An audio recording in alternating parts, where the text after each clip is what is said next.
माझा कोणत्याही अघोरी पूजेमध्ये सहभाग नाही। मी शिंदेंसोबत ईशान्येश्वर मंदिरात गेलो होतो, इतर कुणालाही नेलं नाही।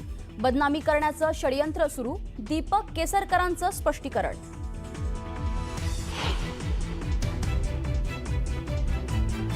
भोंदूबाबा ऋषिकेश वैद्यला 6 एप्रिलपर्यंत पोलीस कोठडी। ऋषिकेशनं महिलेचा लैंगिक छळ केल्याचा आरोप।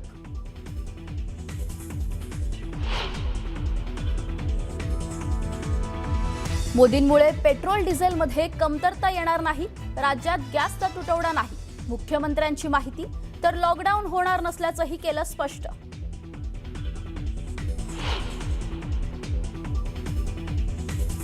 पीएनजीचा वापर वाढवण्यावर दिला जाणार भर। भुजबळांचे सूतोवाच, इमारतींच्या ओसीसाठी पीएनजी बंधनकारक करा, भुजबळांची सूचना।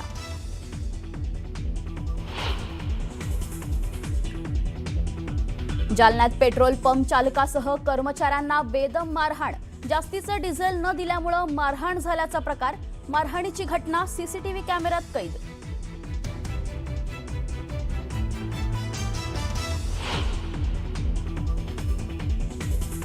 नाशिकच्या सातपूर परिसरातील ध्रुवनगरमधील बिबट्याला जेरबंद करण्यात यश। वन विभागाकडून परिसरात सुरू होतं सर्च ऑपरेशन।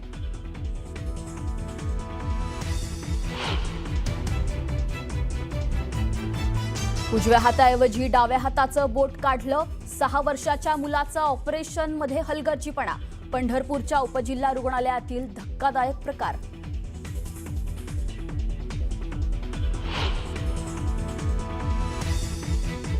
अमेरिकेचं F-60 लढाऊ विमान पाडल्याचा इराणचा दावा, तर अमेरिका आणि इस्रायलचे मिसाईल हल्ले परतवल्याचाही दावा।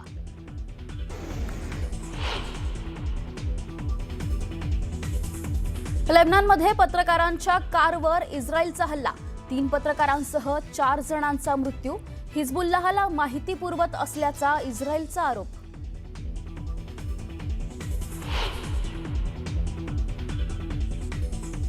सौदी अरेबियाच्या प्रिन्स सोबत पंतप्रधान मोदींची बातचीत। आखाती युद्धामुळे उद्भवलेल्या संकटावर चर्चा, तर ऊर्जा प्रकल्पांवर होणाऱ्या हल्ल्यांचा मोदींनी केला निषेध।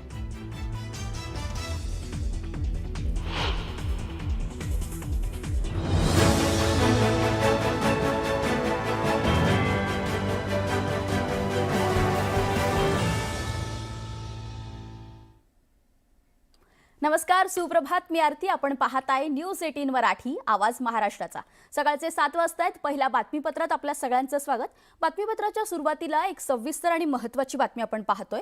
माजी मंत्री दीपक केसरकरांचे खरात सोबतचे फोटो दाखवत त्यांच्यावर झालेल्या आरोपांचं त्यांनी आता स्पष्टीकरण दिलंय। मी फक्त शिंदे साहेबांसोबत गेलो होतो, कोणत्याही आमदाराला मी घेऊन गेलो नाही, असं ते म्हणाले। कुठल्याही प्रकारच्या विधीवर मी विश्वास ठेवत नाही आणि माझा सहभागही नाही, असं केसरकरांचं म्हणणं आहे। माझ्या बदनामीचं षडयंत्र रचलं गेलं आहे, असे आरोप मंत्री दीपक केसरकर यांनी केले आहेत।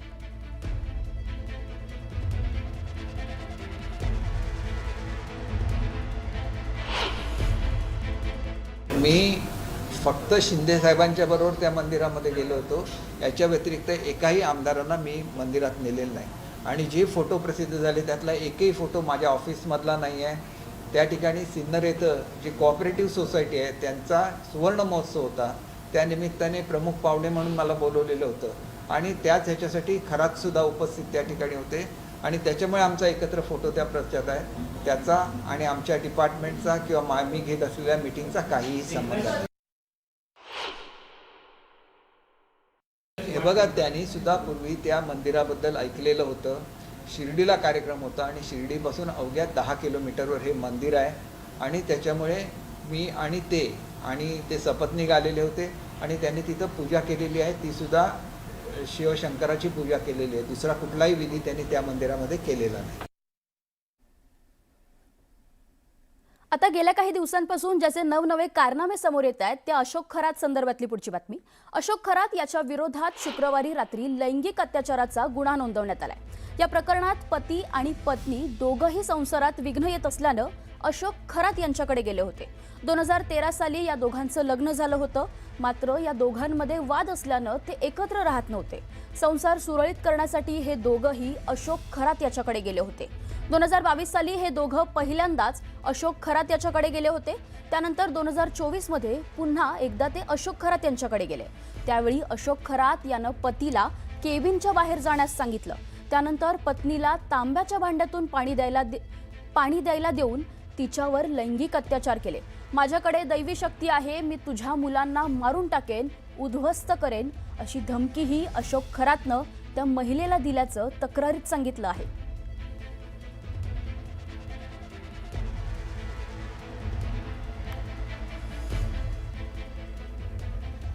आता याच अशोक खरात विरोधात आणखी एका महिलेची तक्रार पुढे आलेली आहे. पीडित महिलेचा पतीसोबतचा वाद होता. वादाचं निराकरण करण्यासाठी हे दोघंही खरातकडे गेले होते आणि महिलेला महादेवाचा अवतार असल्याचं त्यावेळी त्याने सांगितलं. प्रसाद म्हणून नारळ पाणी आणि ज्यूस दिला आणि त्यानंतर तांब्याच्या भांड्यातील पाणी प्यायला देत मंत्र म्हणत अत्याचार केले गेले. ऑगस्ट ते डिसेंबर 2024च्या कालावधीत त्यानं 4 वेळा अत्याचार केले. आता ही सगळी घडलेली घटना कुणालाही न सांगण्याची धमकीही त्याने यावेळी दिली आणि जर पोलिसांकडे गेलात तर मुलांना मारून टाकण्याची धमकीही अशोक खरातनं दिली.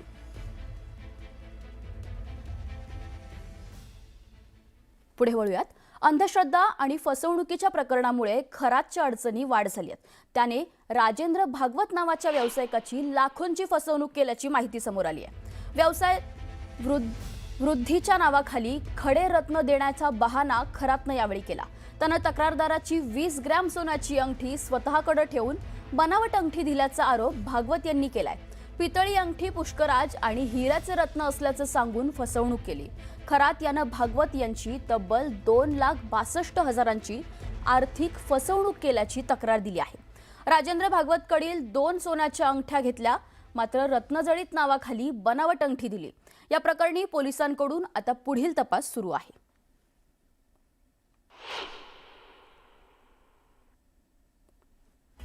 आता ह्या भोंदू खरातच्या लुटीचा फंडा काय होता ते आपण ग्राफिक्सच्या माध्यमातून पाहूया. राजेंद्र भागवतांना खरातचा 2.5 लाखांचा गंडा घातलाय. खरातकडून कृष्णाचा अवतार असल्याची बतावणी करण्यात आली. कापड व्यवसायात भरभराटीचे दिले आमिष. भागवत यांनी दैवी शक्ती प्राप्त करून देण्याचे आमिष त्यांना दाखवलं. आता या भागवतांकडे होत्या हिऱ्याच्या बऱ्याच अंगठ्या. भागवत यांना हिरे पुष्कराजमुळे मृत्यू होण्याची भीती घातली गेली. भागवत यांच्याकडील 20 ग्रामच्या हिऱ्याच्या अंगठ्या खरातनं स्वतःकडे घेतल्या. खरातनं बनावट खड्यांच्या अंगठ्या भागवतांना दिल्या. नवीन सोन्याच्या अंगठ्या तयार करण्यास खरातनं सांगितलं आणि बनावट खड्यांच्या अंगठ्या देऊन खरातनं फसवणूक केली.